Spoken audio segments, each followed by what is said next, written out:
של המלס עשיינה אלוהים יובי עזרי. עזרי ממד אני עושה שמיים בארץ, על יתן להם יתרגלך, על ינם שמרך, הנה לא יודם ולישון שם ישראל.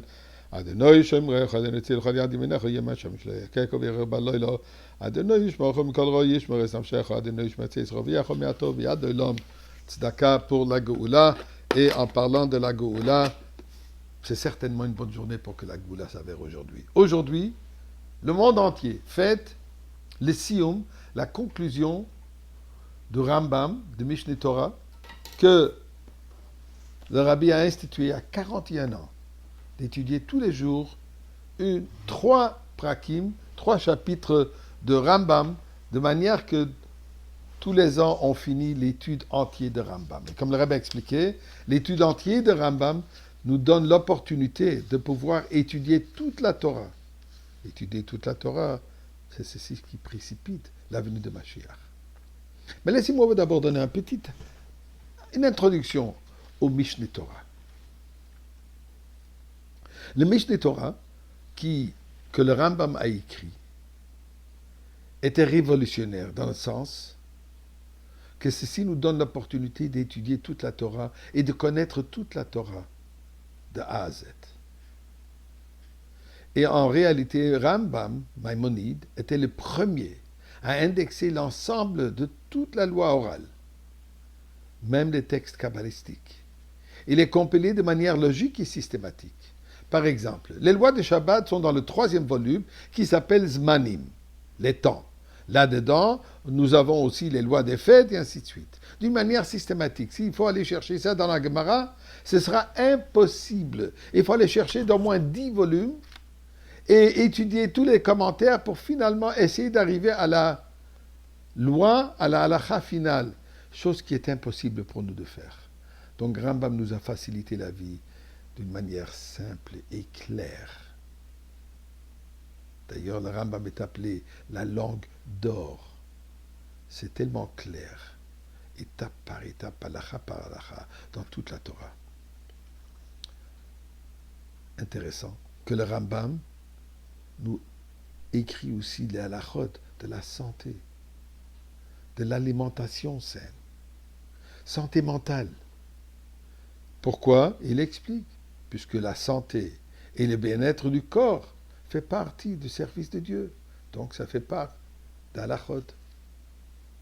Tout au début de Rambam, il commence avec Hilchot Deot, les lois de croyance, les lois de tchouva, les lois de la base de la pensée et la croyance juive.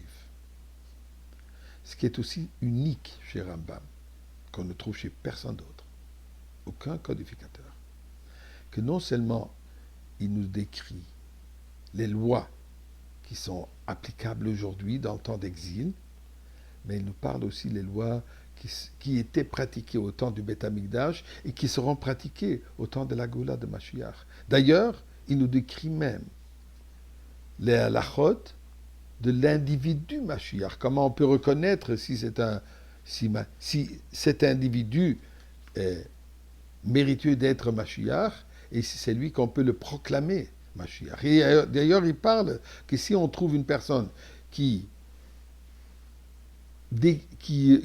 fit, comme pour dire, toute la description de ce que Mashiach doit être, c'est notre obligation de le déclarer comme présumé et ensuite Mashiach.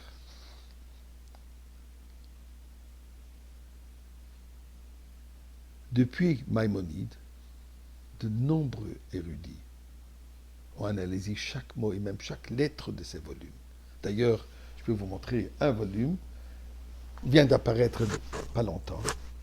Ça c'est 7 volumes, juste des commentaires du Rabbi sur le Rambam en entier Mishneh Torah.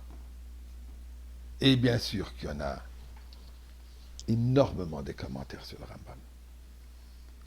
J'avais mentionné que le Rambam aussi a inclus des concepts kabbalistiques. D'ailleurs, tout au début, la première halakha du premier chapitre de Hilchot Deot, le Rambam il commence avec les paroles Yesod ha-Yesodot va-Amud ha-Chochma.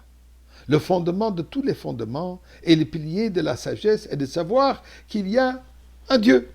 Il commence donc avec la croyance en Dieu. Mais la manière qu'il est décrit, il prend le mot Yesod ha-Yesodot va-Amud ha-Chochma, les premières lettres forment Yud, Ke, Vav, et finalement encore He, le nom de Dieu. Ce qui est typique pour les auteurs de la Kabbalah.